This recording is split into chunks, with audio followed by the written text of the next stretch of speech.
Hello and welcome to this section of the course. Right, so we are going to look at the product rule today, but it's important that you understand the chain rule very very well before you get into this section because it's it's a chain rule is one of the tools that we're going to heavily rely on in this section. So sure you understand that perfectly well before you get into this section. So the product rule applies when we have a product of two functions such as f of x and g of x. Now, for an example, you can think of f of x and g of x. You may call them with different letters. The book refers to them as u and v, doesn't matter. So when we have this format where the functions are side by side with each other, you could think there is a invisible multiplication sign between them, right? Where that red dot is. Don't confuse that with other expressions that you may see. For example, f of and g of x are applied in a chain fashion. So if I saw exponential of cos of 3x, that would be applying, I would go with the chain rule. Or if I had cos of 3e to the power of x, that would be applying the chain rule there. So you don't need the product rule here, you would apply the chain rule here. And same for this expression. Where we have product of two functions, we are going to apply this rule. So let's have a look at where does this rule comes from. If we imagine that our overall function is product of these two f of g and f of x and g of x, then the overall function would be the area of this shape, right?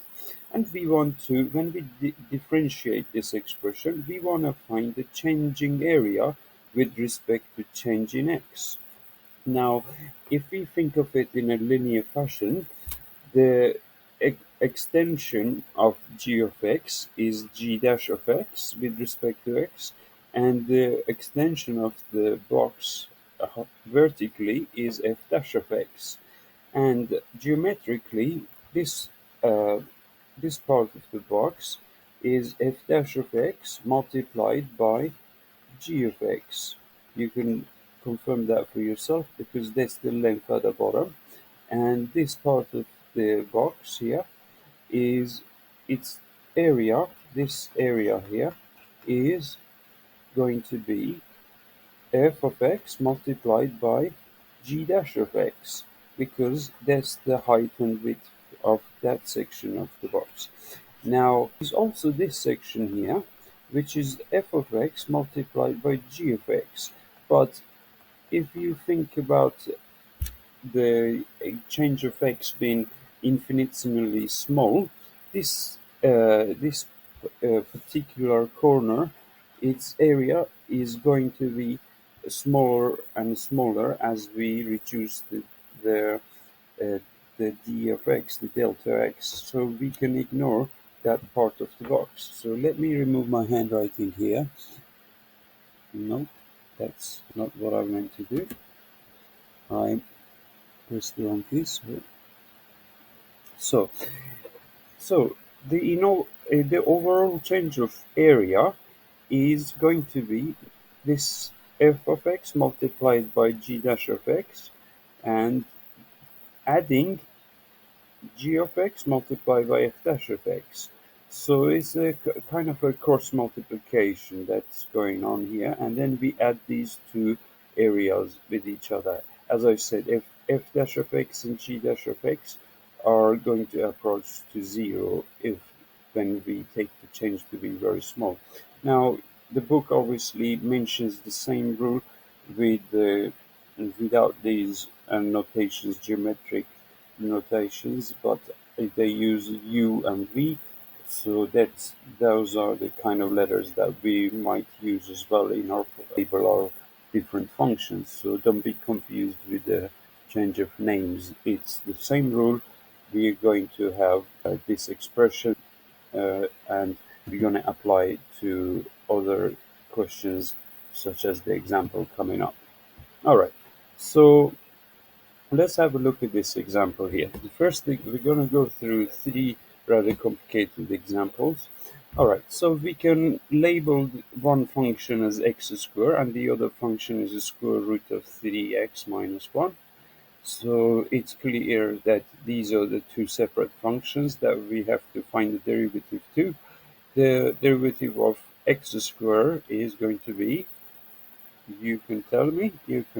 yeah, 2x, right? And the derivative of this expression, if we rewrite it, we might have to think carefully because there is a chain rule that's going to be applied just to differentiate v of x here. So the square root, we can think of it as 3x minus 1 raised to the power of a half, and bring the half to the front and take away 1 from the half will leave us a negative half.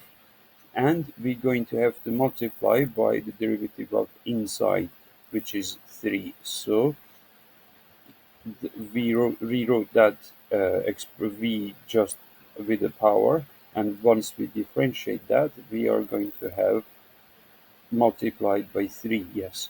So this expression, because it has a negative power, we can rewrite it as put the 3x minus 1 in the denominator with the square root sign and leave the 3 on top of the 2. So what we're going to have is this expression here. Now, what we need to do is cross multiply. So I usually write for myself. If I had to do it for myself, I'll have u here, v here, then I'll have the expression for u dash below it. I will have u dash here and v dash here. So I need to cross multiply u by v dash and add that to v times by u dash. So this rule, I usually write my answers in this fashion so that I can pick the answers up correctly. So we need to multiply x squared with this expression here that I'm going to circle, and this expression that I'm underlining, I need to multiply that with this expression that I'm double underlining here. So let's see what we're going to have. We are going to get x squared multiplied by this expression and that multiplied by 2x.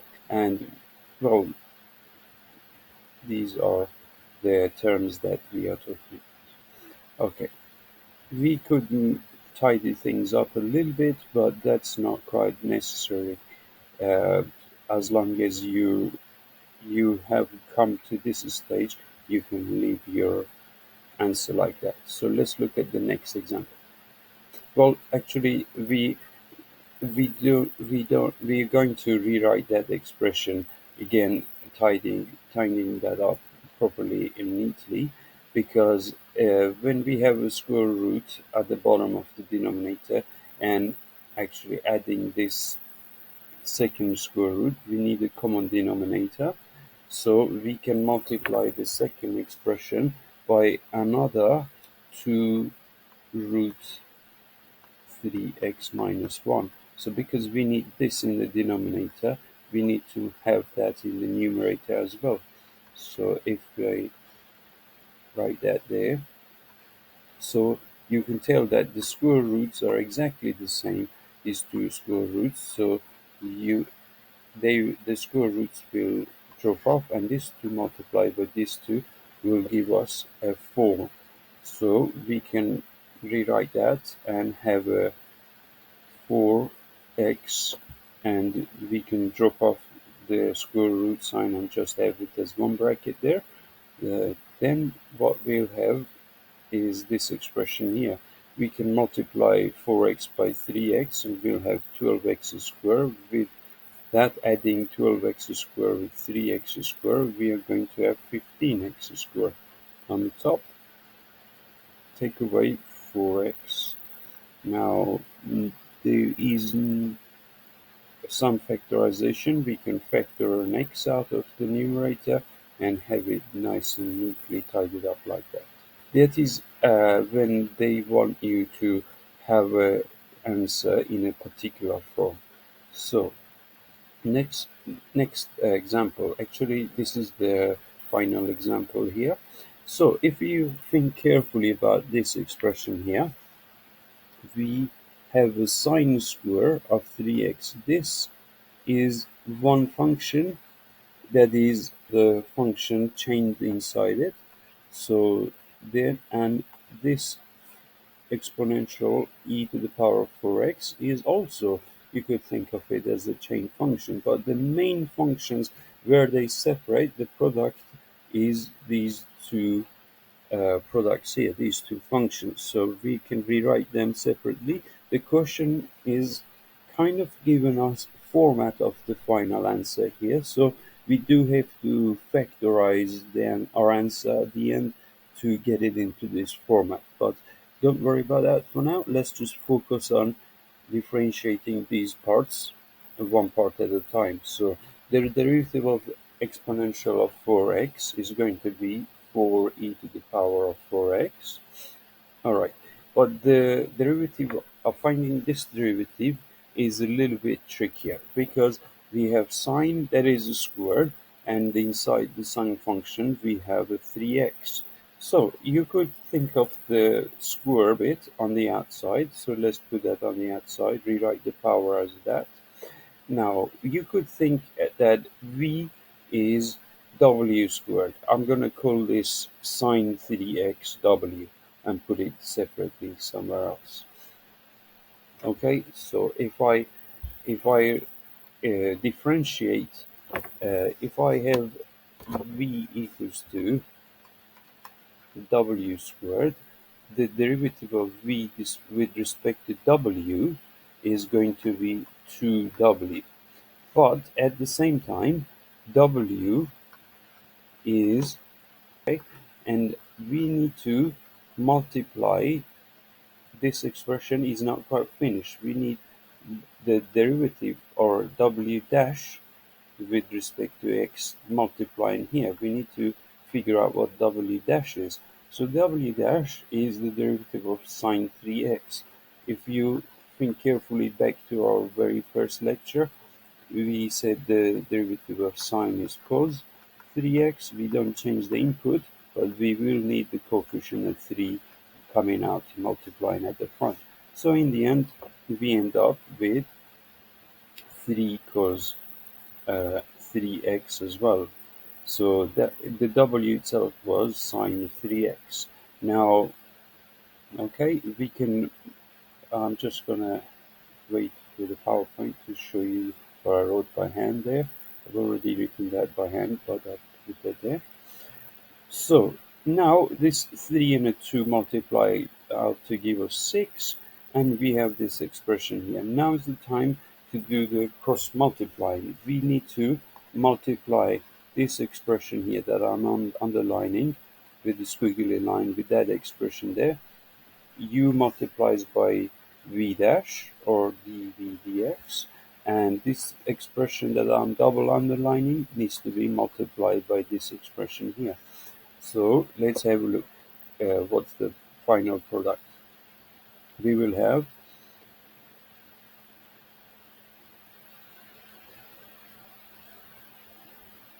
these expressions here, as I underline for you here, multiplied with each other, and there's that product. Now somehow we need to get from this expression, we need to, as you can see, there is a common factor of sine 3x in both expressions. And as the answer shows here, we need to have that sine 3x factored out. Now, once we factor out the sine 3x, we need to know, we need to tell the examiner what is those value constants of capital A and capital B. So let's factorize, or rather here, we pull out the constant 6 at the front, just rewriting it a little bit neater before we factorize sine of 3x here. Actually, there's a common factor of exponent e to the power of 4x as well. We factor that out as well. So we'll have 6 times cos of 3x, and inside the bracket we'll have 4 sine of 3x because there's sine 3x squared. So that tells us that capital A is 6 and capital V is number 4.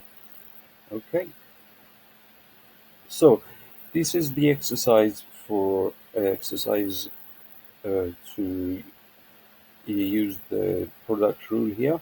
I've put a challenge question here for you at the bottom of the page. It's a rather abstract challenge. It's saying that you may have a product of more than just two functions. There may be at the bottom of the page. The challenge is showing you that the function is multiplying f of x by g of x by h of x. So it's giving you a hint to uh, use another expression to substitute to figure out what's the overall derivative of this kind of a function. If you like to pause the video and think about it and find the answer for yourself before I show you. Okay, so on the next slide I'm going to show you the answer. So if you think about f of x times g of x, it's the overall function u of x is really talking about the volume of this box, and we want to find the changing volume with respect to x. Now, if you just thought about the bottom of the box being f of a is the area of f of x multiplied by g of x, and the changing volume is the overall change of the each side of the box multiplied by the corresponding area to the left, to the top, and to the front of the box.